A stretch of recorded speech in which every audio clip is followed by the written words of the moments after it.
नमस्कार दोस्तों, स्वागत है आपका हमारे YouTube चैनल पे। साथ हाइड्रोलॉजी के क्वेश्चनों को डिस्कस करेंगे जो आपको हमने पहले ही बताया है।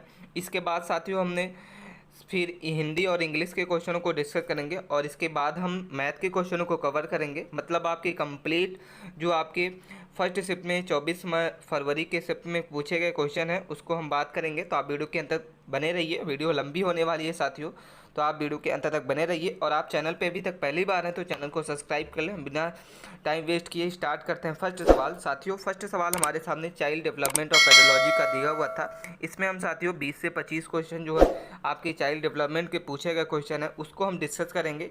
इसके बाद हम हिंदी इंग्लिश के और इसके बाद हम मैथ के क्वेश्चनों को कवर करेंगे। ठीक है, तो हम स्टार्ट करते हैं। साथियों हमारे सामने फर्स्ट सब क्वेश्चन लिया हुआ है, आपके सामने दिख रहा है फर्स्ट क्वेश्चन। आपको इसको पढ़ना ध्यान से और इसके बाद 4 ऑप्शंस को पढ़ना और आपको जो आंसर करेक्ट लगे आप हमें कमेंट करके बताइए। ठीक है, इसमें साथियों फर्स्ट क्वेश्चन दिया हुआ था कि क्लोबोस्फोर्मी के संग्रह स्थानों पर एक डर है, इसका एक उदाहरण है। ठीक है, आपको बताना है कि इन चारों ऑप्शन में क्या सही होगा। तो साथियों इसका सही उत्तर होगा तनाव विकार, इसका करेक्ट आंसर है। चलते हैं हम नेक्स्ट सवाल पे। नेक्स्ट सवाल हमारे सामने दिया हुआ है स्वाभाविक शोध प्रणाली में बच्चे समाधान तक पहुंचने के लिए किसी एक प्रकार के संभावित नियम अथवा विचार की सहायता ले सकते हैं। इस नियम को क्या कहते हैं साथियों, आपको बताना है कि अगर आपने पढ़ा है तो इसका सही उत्तर होगा अनुभव सिद्ध नियम जो है रूल ऑफ थंब, इसका करेक्ट आंसर होगा। अगले सवाल पे चलते हैं। नेक्स्ट सवाल है साथियों हमारे सामने, निम्नलिखित में से कौन सा वैज्ञानिक प्रणाली का चरण नहीं है। ठीक है, तो साथियों इसका सही उत्तर होगा आपका साक्षात्कार, इसका सही उत्तर होगा इंटरव्यू जिसको बोला जाता है, ये आपका नहीं है। अगले सवाल पर हम चलते हैं। नेक्स्ट सवाल हमारे सामने पूछा गया था कि जीन पियाजे के अनुसार डैश के दौरान बच्चों के अमूर्त तर्क और तर्क कौशल विकास होते हैं। ठीक है, तो साथियों इसका जो सही उत्तर होगा औपचारिक संक्रियात्मक अवस्था, इसका सही उत्तर है। आपको बताना है कि इन चारों में से सही उत्तर क्या होगा। तो साथियों इसका सही उत्तर होगा ऑप्शन नंबर आपका सेकंड नंबर। ठीक है, अगले सवाल पे चलते हैं। 5 नंबर क्वेश्चन हमारे सामने दिख रहा है कि एक स्वनिर्देश अधिगम प्रक्रिया जो है वह व्यक्तिगत, सामूहिक और संगठनात्मक प्रक्रिया और विकास की सुविधा हेतु निसंदेह सबसे शक्तिशाली मॉडल है। इसका मतलब है कि अधिगमकर्ता डैश है।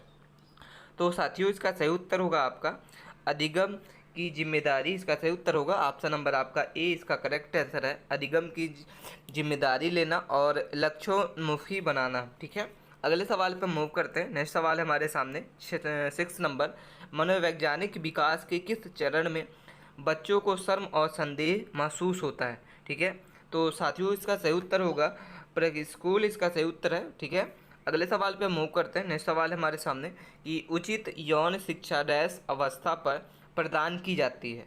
तो साथियों इसका आपको बताना है कि इसका सही उत्तर क्या है। इसका सही उत्तर होगा साथियों किशोरावस्था में यौन की जो शिक्षा है वो दी जाती है आपकी।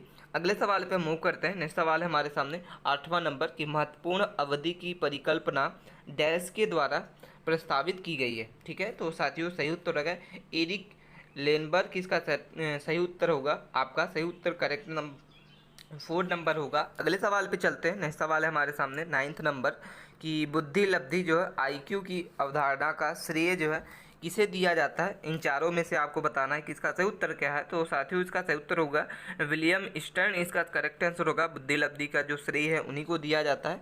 अगले सवाल पे चलते हैं। पियाजे के अनुसार साथियों बौद्धिक विकास और दुनिया के अनुकूलन के माध्यम से होता है और यह किसके माध्यम से होता है। साथियों इसका सही उत्तर होगा आपका करेक्ट आंसर होगा सर। हम चलते हैं अपने नेक्स्ट सवाल की ओर। नेक्स्ट सवाल है हमारे सामने 11 नंबर की अल्बन बंडूरा के अनुसार वह प्रक्रिया जो सूचना की अधिग्रहण, संग्रहण और उपयोग में शामिल होती है उसे डैश प्रक्रिया कहते हैं। तो साथियों इसका सही उत्तर होगा स्वनियमन, इसका सही उत्तर है। ठीक है, इसका करेक्ट आंसर जो होगा वो आपका हो जाएगा 3rd नंबर।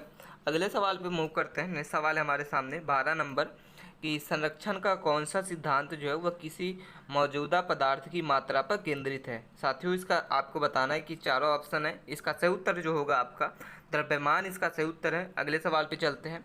बच्चे कौन सी सृजनात्मक क्षमता दर्शा रहे हैं जब वे वस्तुओं को मानव गुणों से संबंधित करते हैं। तो जीववाद इसका सही उत्तर है। ठीक है, नेक्स्ट सवाल पे चलते हैं। 14 नंबर क्वेश्चन है कि कुछ बच्चे लंबे समय तक घर से दूर रहने के बाद भी घर से दूर होने पर अत्यधिक चिंता का अनुभव करते हैं, वे किसी से पीड़ित हो सकते हैं। आपका सही उत्तर होगा अलगाव की चिंता, इसका सही उत्तर होगा।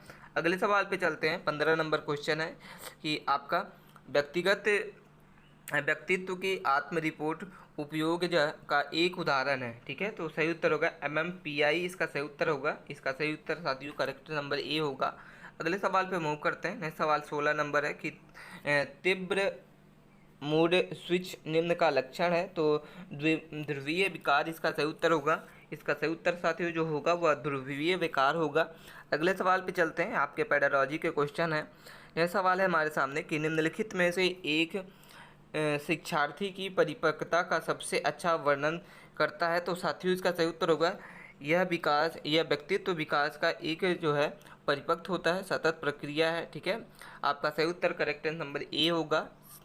अगले सवाल पे मूव करते हैं। 18 नंबर क्वेश्चन है कि किस प्रकार की समृद्धि जो है स्मृति संदर्भ का विशेष ध्यान रखती है। तो साथियों इसका सही उत्तर होगा आपका प्रासंगिक स्मृति, इसका सही उत्तर है। ठीक है, आपका 3rd नंबर क्वेश्चन सही उत्तर होगा। हम चलते हैं अपने 19 नंबर क्वेश्चन की ओर। जो छात्र कक्षा में दूसरों को परेशान करते हैं उनके पास डैश प्रकार की सीखने की शैली होने की संभावना होती है। ठीक है, तो साथियों इसका सही उत्तर जो होगा आपका गति संवेदी, इसका सही उत्तर होगा। ऑप्शन नंबर आपका जो होगा वो 1st नंबर है। ठीक है, 20 नंबर क्वेश्चन पे चलते हैं। 20 नंबर है कि किसे स्मृति पर एक उपयोग किया और जिसके वाक्लव्य संदर्भ शामिल थे। तो साथियों सही उत्तर होगा आपका इनिघास, इसका करेक्ट आंसर होगा इनियन घास, इसका करेक्ट आंसर है। साथियों आपको वीडियो अच्छी लग रही है तो वीडियो को लाइक कीजिए और आप चैनल पे पहली बार हैं तो चैनल को सब्सक्राइब कर लें साथियों, इसी तरीके से डेली वीडियो देखने के लिए। नेक्स्ट सवाल है हमारे सामने कि निकटस्थल विकास के क्षेत्र की अवधारणा का प्रस्ताव जो है वो किसके रखा। तो साथियों सही उत्तर होगा लेव वाइगोरोकी, इसका सही उत्तर है। ठीक है, अगले सवाल पे मूव करते हैं। नेक्स्ट सवाल है हमारे सामने कि रीढ़ की हड्डी हृदय से पूर्ण विकसित होती है, यह निम्न प्रक्रिया को संचालन के कारण होती है। तो साथियों इसका सही उत्तर जो होगा आपका वो होगा प्रोक्सीमोडिक्सन, इसका करेक्ट आंसर होगा। 23 नंबर क्वेश्चन हमारे सामने कि निम्नलिखित द्वितीय पुनर्बलन का एक उदाहरण है। तो धन इसका सही उत्तर होगा साथियों, करेक्ट आंसर इसका जो होगा ऑप्शन नंबर आपका 3rd होगा धन। अगले सवाल पे मूव करते हैं। नेक्स्ट सवाल है 24 नंबर कि सामान्यतः कुछ समायोजित बच्चे कहाँ देखे जाते हैं। तो बिखरे परिवारों में देखे जाते हैं साथियों, ये इसका सही उत्तर होगा। कुछ समायोजित बच्चे जो हैं वो बिखरे परिवारों में देखे जाते हैं। ठीक है, हम चलते हैं अपने नेक्स्ट सवाल की ओर। नेक्स्ट सवाल है साथियों कि एक व्यक्ति मांसपेशियों का उपयोग करना सीखता है और उसके कारण एक कौशल प्राप्त करता है। इसका साथियों सही उत्तर जो होगा आपका वो परिपक्वता होता है। ठीक है, परिपक्वता इसका सही उत्तर है। हम चलते हैं अपने 26 नंबर क्वेश्चन की ओर। हमारा क्वेश्चन है कि 20वीं शताब्दी के पहले छमाही के दौरान डैश छात्र जो है जिनकी पहचान विशेष आवश्यकता रखने वाले के रूप में की गई थी, उन्हें स्कूलों में कुछ या कोई विशेष सेवा नहीं मिलती थी। तो साथियों इसका जो सही उत्तर होगा असमाधान, इसका सही उत्तर है। ठीक है, असाधारण इसका करेक्ट आंसर है। हम चलते हैं अपने 27 नंबर क्वेश्चन पे। छात्र अधिगम का वर्क मॉडल जो होता है वो उनके द्वारा प्रस्तावित किया जाता है। तो नील फ्लेमिंग इसका सही उत्तर होगा, ऑप्शन नंबर आपका 2nd इसका सही उत्तर है।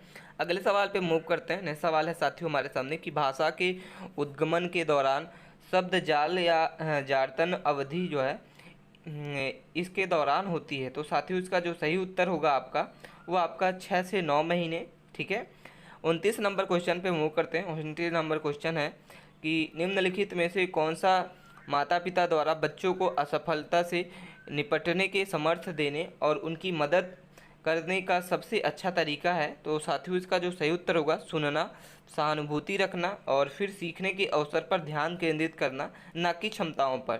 साथियों इसका सही उत्तर जो होगा आपका, ठीक है, 2nd नंबर क्वेश्चन इसका सही उत्तर है। हम चलते हैं अपने 30 नंबर क्वेश्चन पे कि पूछताछ दृष्टिकोण जो है विधि से शिक्षार्थियों की निम्न में से किस क्षमता का विकास होता है। तो प्रयोग इसका सही उत्तर होगा एक्सप्लेनेशन।